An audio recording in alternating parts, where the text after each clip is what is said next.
দশম শ্রেণীর স্নেহের ছাত্রছাত্রীরা, তোমরা ভালো আছো নিশ্চয়ই। আজ আমি তোমাদের জাতীয়তাবোধ বিকাশে স্বামী বিবেকানন্দের বর্তমান ভারত গ্রন্থটির কী ভূমিকা ছিল সে সম্পর্কে আলোচনা করব। বাংলাদেশে প্রথম ইংরেজি শাসন প্রতিষ্ঠিত হয় 1757 খ্রিস্টাব্দে। বাংলার নবাব সিরাজদৌল্লাকে পরাস্ত করে ইংরেজরা ক্ষমতা দখল করে। তাই ভারতবর্ষের মধ্যে এই বাংলাতেই প্রথম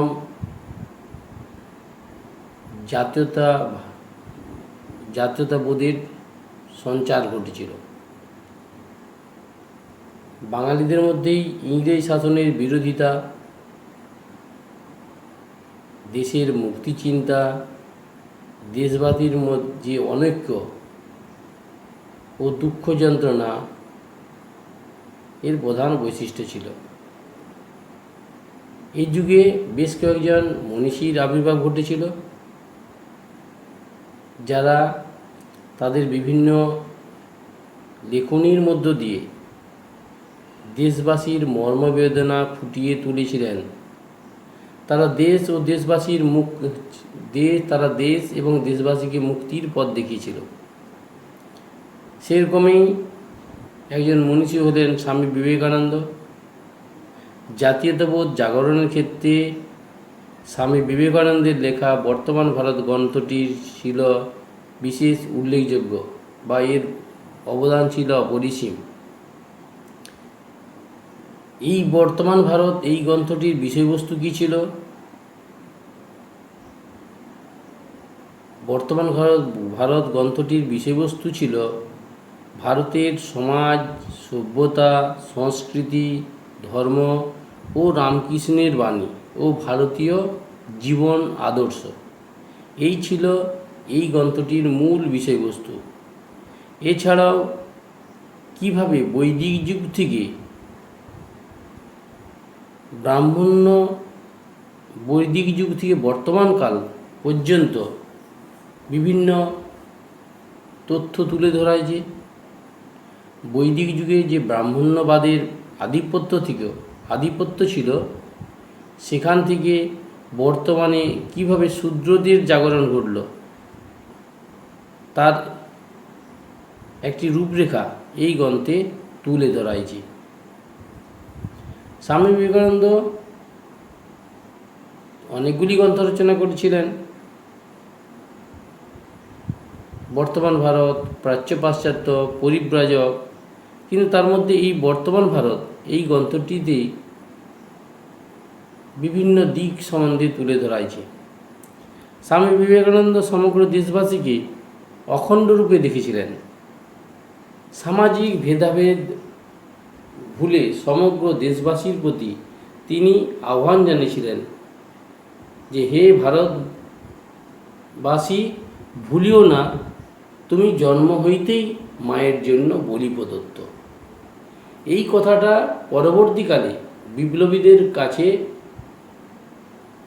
মন্ত্ররূপে কাজ করেছিল। তিনি আর কি বলেছিলেন যে, ভুলিও না নিজ জাতি, মূর্খ, দরিদ্র, অজ্ঞ, মুচি, মেথর, তোমার রক্ত তোমার ভাই। বিবেকানন্দ দেশকে মাতৃরূপে কল্পনা করেন।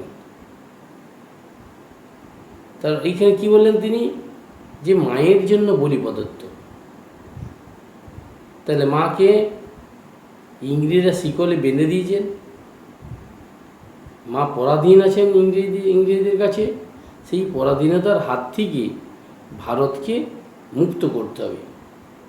সেই মুক্ত করতে গিয়ে যদি প্রাণ চলে যাবে, কিন্তু মাকে উদ্ধার করতে হবে, মুক্ত করতে হবে। দেশের মুক্তির জন্য আত্মবলিদানের আদর্শ তিনি তুলে ধরেছিলেন। তিনি সবাইকে এই যে আন্দোলন, সেই আন্দোলনে অংশগ্রহণের কথা বলেছিলেন, আহ্বান জানিয়েছিলেন। ভারতবর্ষ বহুবিধ সমস্যায় জর্জরিত।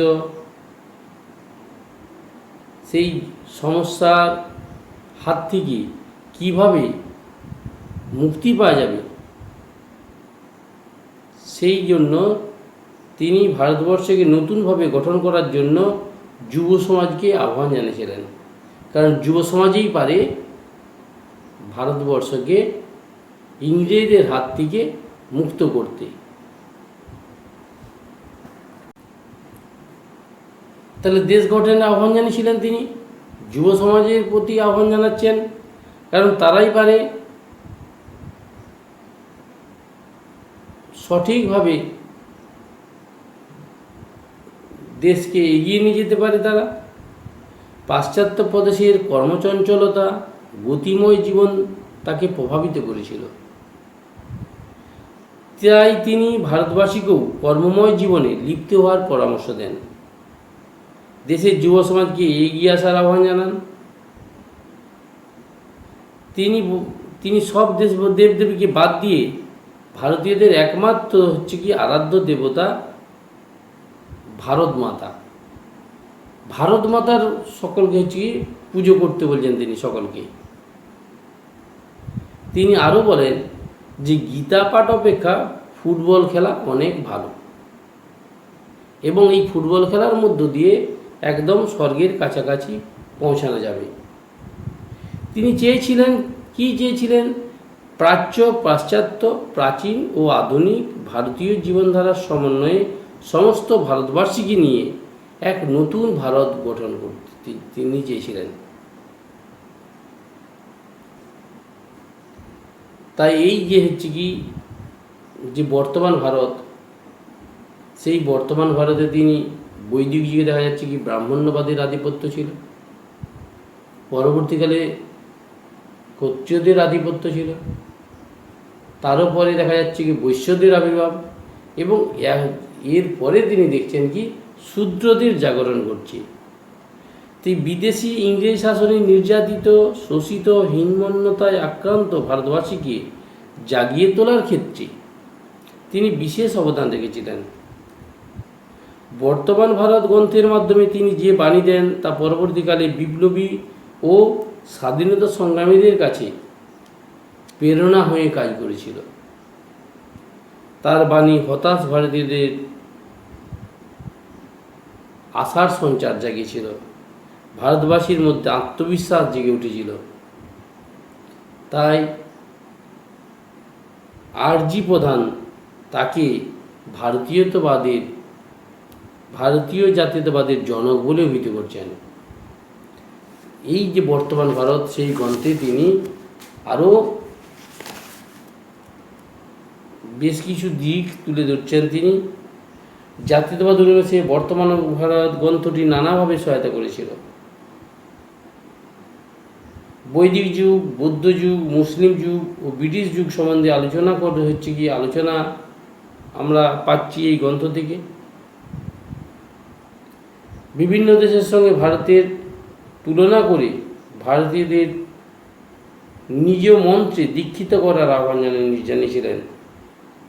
তিনি প্রাচীনকাল থেকে প্রজাদের ঐক্যবদ্ধ হওয়ার কথা বলছেন। তিনি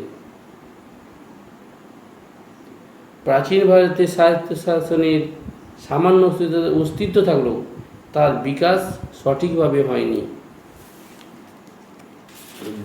বিবেকানন্দ পুরোহিততন্ত্র থেকে রাজতন্ত্র থেকে ব্রিটিশ রাজ্যের সমালোচনার দ্বারা জাতীয়তাবাদের বীজ মন্ত্র ছড়িয়ে দিয়েছিলেন গ্রন্থটিতে। পাশ্চাত্যের অন্ধ অনুকরণকে বিবেকানন্দ তীব্র সমালোচনা করেছেন। কারণ দেখা গেছিল ইংরেজ শাসন প্রতিষ্ঠিত হওয়ার পর ভারতবর্ষে মধ্যবিত্ত সম্প্রদায়ের সৃষ্টি ছিল। সেই মধ্যবিত্ত সম্প্রদায় তারা ভারতের যে ঐতিহ্য, যে রীতিনীতি, সেগুলোকে ত্যাগ করে একদম পাশ্চাত্যের অনুকরণ শুরু করেছিলেন তারা। তাই বিবেকানন্দ এখানে পাশ্চাত্যের অন্ধ অনুকরণকে তীব্র ভাষায় সমালোচনা করেছেন। তিনি এই গ্রন্থে তাই বলছেন যে, হে ভারত, ইহা প্রবল বিভীষিকা। পাশ্চাত্য অনুকরণ মোহ এমনই প্রবল হইতেছে যে ভালো মন্দের জ্ঞান আর বুদ্ধি বিচার শাস্ত্র বিবেকের দ্বারা সম্পন্ন হয় না। বিপিনচন্দ্র পাল বিবেকানন্দকে ভারতীয় জাতীয়তাবাদের অগ্রদূত বলে অভিহিত করেছেন। এই আধ্যাত্মিক আন্দোলনে বিবেকানন্দের ভূমিকাকে অস্বীকার করা যায় না। বিবেকানন্দ দেশপ্রেমের মাধ্যমে জাতীয়তাবাদের বিকাশ ঘটাতে চেয়েছিলেন। বর্তমান ভারত গ্রন্থে তিনি কি বলছেন? ভারতের সমাজ আমার শিশুসজ্জা, আমার যৌবনের উপবন, আমার বার্ধক্যের বারাণসী। বলো ভাই, ভারতের মৃত্তিকা আমার স্বর্গ, ভারতের কল্যাণ আমার কল্যাণ। তাই বিবেকানন্দ এই যে তার গ্রন্থ বর্তমান ভারত, সেই বর্তমান ভারত গ্রন্থটিতে তিনি যুব সমাজকে আহ্বান জানাচ্ছেন, ভারতীয়দেরকে আহ্বান জানাচ্ছেন যে ব্রিটিশ শাসনের হাত থেকে ভারত মাতাকে উদ্ধার করতে হবে। সেই উদ্ধার করতে গিয়ে যদি প্রাণ বলি দিতে হয়, তার জন্য প্রস্তুত থাকতে হবে।